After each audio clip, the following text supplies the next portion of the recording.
Imagine the thrill of pedaling at breakneck speeds on a track that's just 250 meters around, with your teammates pushing the limits to snatch victory in a matter of seconds. That's the heart-pounding world of track cycling team sprints, where Great Britain just clinched a silver medal at the 2025 World Track Cycling Championships, marking a bittersweet triumph that has fans buzzing.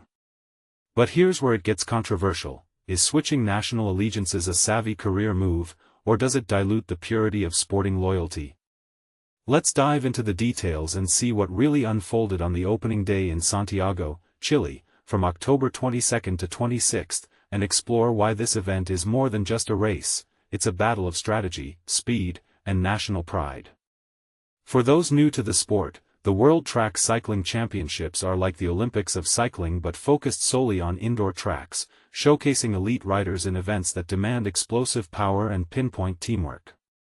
Held in Santiago, Chile, this year's edition, running from October 22nd to 26th, is packed with action, and you can catch all the coverage live on BBC TV, via the red button, on BBC iPlayer, and through the BBC Sport website and app, perfect for following along from home. At the centre of the excitement is Matt Richardson, the 26-year-old Australian-turned-British cyclist who secured his inaugural medal for Great Britain in the men's and women's team sprint. Picture this. After representing Australia and bagging 3 medals at the 2024 Olympics, Richardson made the bold decision to switch allegiance to his birth country, a move that sparked debates about athlete mobility in international sports. "Coming away with a silver medal is bittersweet for me," Richardson shared, reflecting on the emotional roller coaster. "My first medal at a World Championships in a GB skinsuit is going to feel amazing.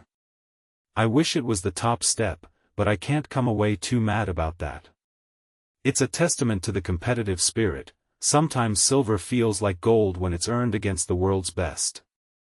Richardson's men's team, paired with Joe Truman and Harry Ledingham-Horn, qualified second behind the powerhouse Netherlands, the two-time defending champions who seem unbeatable in this event.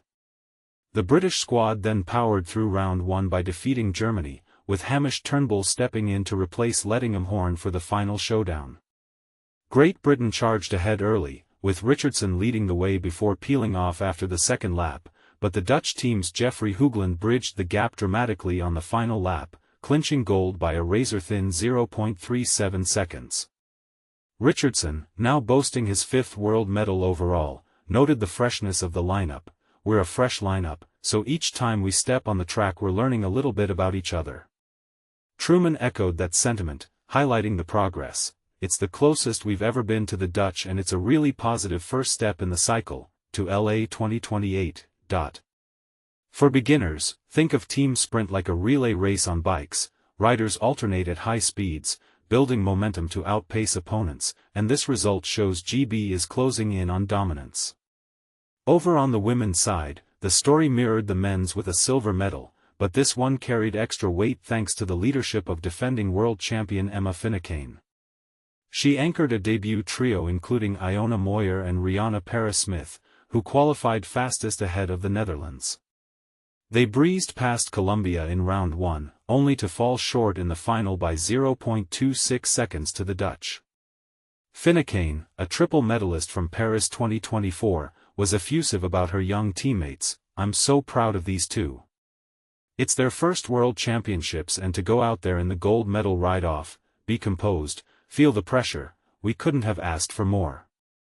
This performance underscores how track cycling builds careers quickly. Finucane herself has helped GB secure medals in this event for 3 straight Worlds, including gold in Denmark last year, and she's a 2-time individual sprint champion too. But here's the part most people miss. Beyond the sprints, the championships are a platform for broader talents. Maddie Leach, making her World's debut, finished 6th in the women's scratch race, a grueling endurance event where riders compete over longer distances, strategically blocking and overtaking to avoid being lapped. And the action doesn't stop there. Upcoming highlights include Finucane defending her women's sprint title on Thursday, GB chasing a 2nd consecutive gold in the women's team pursuit final, Katie Archibald in the women's elimination race, where riders are knocked out one by one in intense sprints, Mark Stewart in the men's scratch, and Richardson alongside Ledingham-Horn in the men's Kieran. A high-octane race with dynamic starts and finishes from a motorized pace bike. Now, let's stir the pot a bit. Is it fair for athletes like Richardson to change countries mid-career, potentially weakening their original nation's team while bolstering another?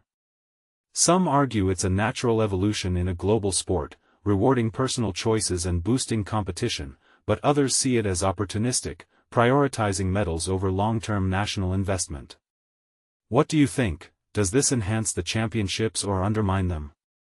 And with GB so close to the Dutch in team events, is a gold inevitable in LA 2028, or will the Netherlands keep their edge? Share your thoughts in the comments. I'd love to hear if you agree that silver is just a stepping stone or if controversies like allegiance switches are overblown.